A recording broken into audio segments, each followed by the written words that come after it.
Bienvenidos a esta nueva exploración. Hoy vamos a sumergirnos en la figura de un papa quizá menos célebre pero cuyo pontificado fue un gozne entre dos épocas, Pelagio II. Sí, al frente de la Iglesia entre los años 578 y 590. Un periodo, de transición crítica. Disponemos de varios textos, crónicas y análisis que nos describen su tiempo justo cuando el mundo antiguo, daba sus últimos coletazos. Y la Edad Media cristiana empezaba a tomar forma, ¿sí?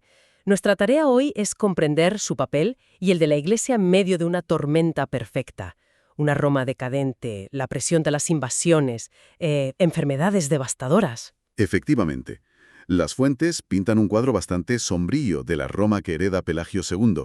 No es la capital imperial de antaño, para nada. No, claro. Invadido y controlaba gran parte de Italia. Aislando a Roma prácticamente. Exacto, aislando de facto a Roma. Incluso la comunicación con el poder imperial en Constantinopla era extremadamente difícil. Fíjate, su propia elección papal tardó meses. Meses. Bueno, más de un año, según algunas crónicas, en ser confirmada por el emperador, precisamente por estas dificultades de comunicación y la inestabilidad general. Eso sugiere que su elección no fue tanto una maniobra de poder en un centro neurálgico, ¿no? Sino más bien un acto de necesidad. Claro. En una ciudad casi abandonada a su suerte. Un líder que surge cuando la estructura imperial, flaquea. Así es.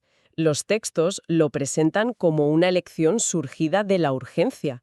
Ante el vacío de poder efectivo y la desesperación ciudadana, se busca un referente. Alguien que tome las riendas aunque sea espiritualmente al principio. Eso es. Su misión principal, como se desprende de los documentos, no era tanto teológica o expansiva, sino de pura supervivencia espiritual y material. Mantener viva la fe y la comunidad. Exacto, en una ciudad que parecía desmoronarse. Convertirse realmente en un pastor para un rebaño golpeado y exhausto. Y apenas asume el cargo, la situación se agrava con una de las peores crisis imaginables. Sí, casi de inmediato. Una terrible epidemia de peste. Posiblemente una variante de la peste de Justiniano, que golpea a Roma con una virulencia tremenda. Las descripciones que nos han llegado hablan de calles desiertas, muertos sin sepultura, familias enteras desaparecidas y un clero diezmado que intentaba atender a los enfermos. Un escenario apocalíptico. Totalmente. Y es en este contexto desolador donde Pelagio II muestra un tipo de liderazgo muy particular. ¿En qué sentido? Porque la reacción natural en esas épocas, incluso para líderes, podía ser huir a zonas más seguras, ¿no? Exacto, pero él no huyó. Permaneció en el epicentro de la crisis, en Roma. Y no solo eso, sino que se implicó directamente. ¿Cómo? ¿Qué dicen las fuentes? Pues los relatos mencionan cómo organizó procesiones penitenciales y de súplica por toda la ciudad, pidiendo el fin de la plaga. Pero más allá de lo espiritual, se centró en lo práctico. Ayuda real, digamos. Eso es. Coordinó la distribución de los escasos alimentos que llegaban, se preocupó por los enfermos y moribundos, ofreciendo consuelo. Un detalle que resaltan las fuentes es cómo transformó edificios eclesiásticos, Sí. monasterios e incluso su propia residencia en hospitales improvisados y refugios para la ingente cantidad de huérfanos y viudas que dejó la epidemia. Esto encaja con una cita que leí en los materiales atribuida a él o a su círculo. El pastor no se separa del rebaño cuando el lobo se acerca. Y si ha de caer, que caiga entre las ovejas. Exacto. Una frase potente que parece definir su pontificado. Sí, lo define muy bien. Refleja perfectamente lo que las fuentes llaman su pastoral de la presencia. No se trataba solo de administrar sacramentos, sino de compartir el sufrimiento, de estar físicamente allí. ¿Dónde la gente moría? Claro, es un testimonio de caridad que va más allá de las palabras. Y como un sello final a este compromiso, el propio Pelagio II sucumbió a la peste en el año 590. Vaya. Contagiado mientras cuidaba de los enfermos. Su muerte fue, en cierto modo, la culminación de su ministerio. Una muerte que imagino debió tener un impacto profundo en la percepción del papado en ese momento. Sin duda. Esta cercanía en la desgracia contribuyó a forjar una nueva imagen del obispo de Roma. Ya no era solo el sucesor de Pedro, el garante de la doctrina. O una figura de autoridad distante ligada al imperio. Exacto. Sino también un símbolo de la compasión de Cristo en medio del dolor humano. Un padre que sufre con sus hijos. Este aspecto es fundamental para entender la evolución posterior del papado. Y mientras Roma luchaba contra la peste, existía otra amenaza constante, la de los lombardos. Mencionaste antes la presión militar. ¿Cómo manejó Pelagio esa situación? Bueno, Especialmente con un imperio bizantino que parecía mirar hacia otro lado. esa es otra faceta crucial de su pontificado, y donde las fuentes señalan un cambio significativo. Pelagio vivió en una tensión permanente. Por un lado, mantenía la lealtad formal al emperador Mauricio en Constantinopla, Lo que tocaba, claro. como era tradición, pero por otro, veía que la ayuda militar imperial era escasa o nula. Mauricio estaba más preocupado por las fronteras orientales del imperio, luchando contra los persas. Y Roma, abandonada. Roma y gran parte de Italia estaban, en la práctica, abandonadas a su suerte, frente a los lombardos que seguían expandiéndose y amenazaban con tomar la propia ciudad. Entonces, ¿qué opción le quedaba? Si la ayuda militar no llegaba. Pues mira, ante la inacción imperial y la amenaza inminente, Pelagio II tomó una decisión bastante audaz y, según algunos análisis, sin precedentes claros para un papa hasta ese momento. A ver, Decidió negociar directamente con los lombardos. Envió emisarios, buscó treguas, probablemente pagó rescates o tributos para evitar ataques o aliviar asedios. ¿eso es llamativo? Significa que actuó casi como un jefe de Estado, saltándose la autoridad imperial en asuntos diplomáticos y militares. Exactamente. Por primera vez vemos a un papa asumiendo un rol de autoridad soberana de facto en la defensa y gestión política de Roma y sus alrededores. Pero no por ambición, ¿verdad? No por una ambición de poder terrenal, insisten las fuentes, sino por pura necesidad pragmática. Alguien tenía que proteger a la población. El vacío dejado por el imperio lo empezó a llenar funcionalmente el obispo de Roma. Es fascinante. Sí, es un momento fascinante porque marca el inicio, muy incipiente aún, de la adquisición de una autoridad temporal por parte del papado, no por decreto, sino por la fuerza de las circunstancias. Un giro copernicano nacido de la necesidad más absoluta. El Papa no solo como guía espiritual, sino como protector físico de su gente. Vaya cambio. Precisamente. Y esta dualidad marcó todo su pontificado. Mientras lidiaba con estas crisis monumentales, no descuidó su labor pastoral interna. Ah, también eso. Sí, hay constancia en los documentos de sus exhortaciones al clero romano. Les pedía sencillez de vida, pureza de costumbres, dedicación a los fieles.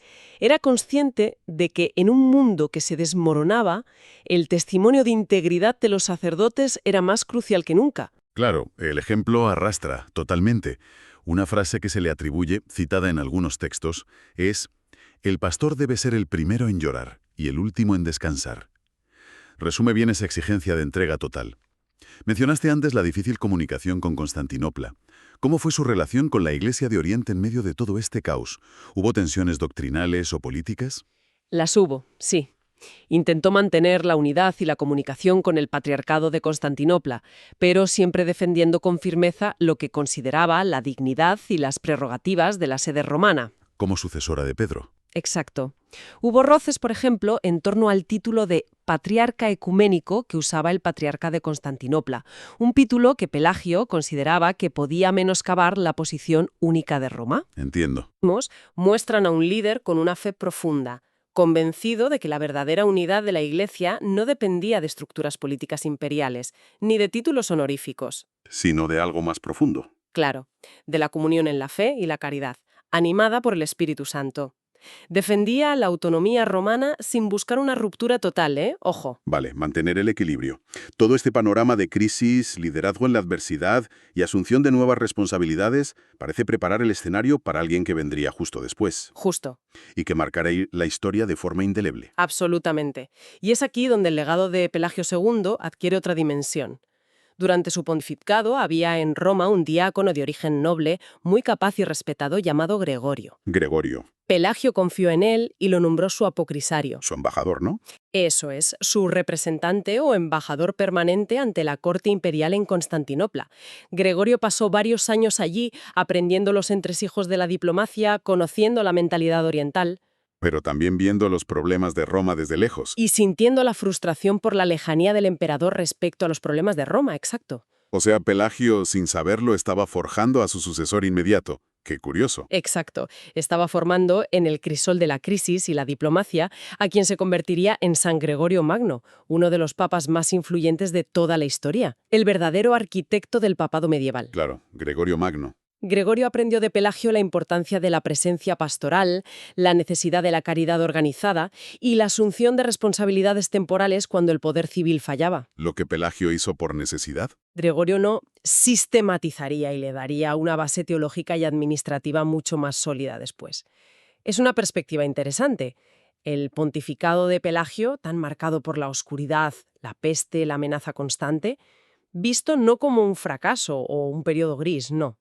No, para nada. Sino como la tierra fértil donde germinó una renovación posterior. Esa es una lectura muy presente en las fuentes y análisis posteriores. El pontificado de Pelagio II enseña, según esta visión, que la grandeza de un líder espiritual no siempre se mide por los éxitos visibles o la expansión territorial, Claro, no siempre es lo más llamativo. sino por la fidelidad a la misión en circunstancias extremadamente adversas.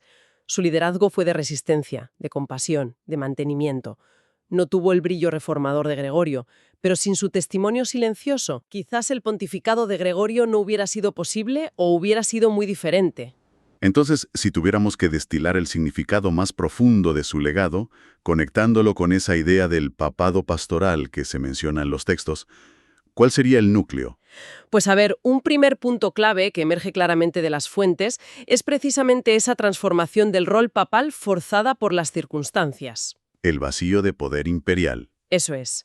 Ante el colapso de la administración imperial efectiva en Roma, Pelagio representa el momento en que el papado asume, no por deseo, sino por necesidad, un papel de cuidado directo y protección de la población.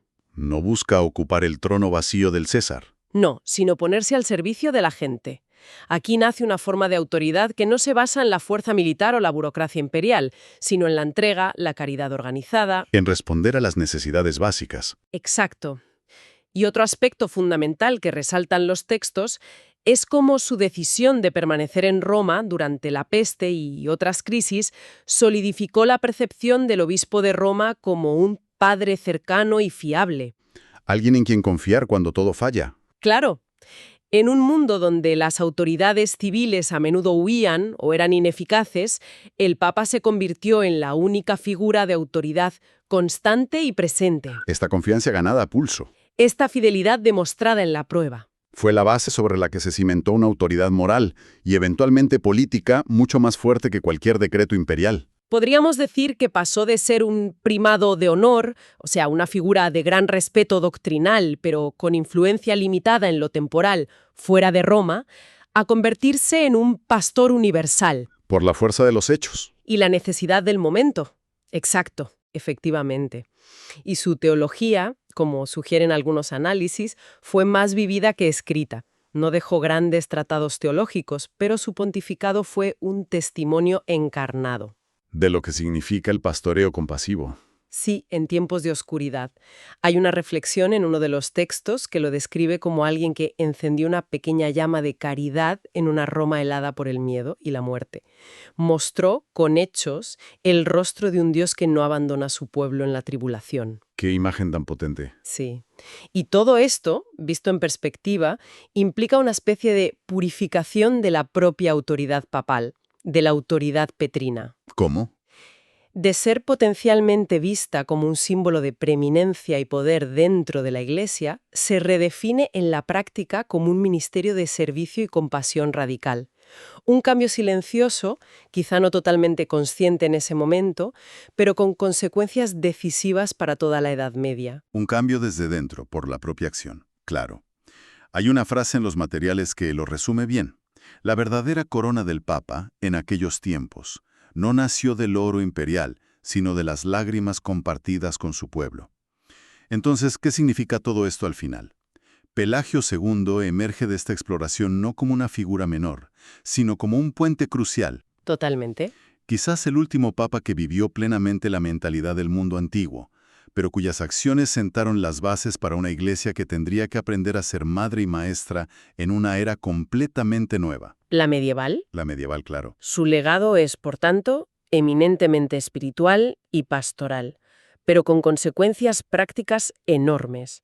Demostró, o al menos encarnó, que la autoridad cristiana encuentra su fundamento más sólido en la caridad activa. Y que el verdadero poder papal Reside en su capacidad de servir a Cristo a través del servicio a los más vulnerables y sufrientes. Es la encarnación de la idea de que la Iglesia no necesita la pompa y el poder mundano para ser relevante o grande, Su fuerza viene de otro sitio. porque su verdadera fuerza reside en la fe vivida y el amor entregado, incluso y especialmente cuando todo alrededor parece derrumbarse. Un pontificado breve, eclipsado por la grandeza de su sucesor, Gregorio Magno, pero que gobernó más desde el epicentro del sufrimiento compartido que desde un trono distante. Una figura que, precisamente por su respuesta a la crisis, sentó bases indispensables para el futuro del papado y de la Iglesia en Occidente. Sí, sin duda. Y nos deja con una reflexión que trasciende su época.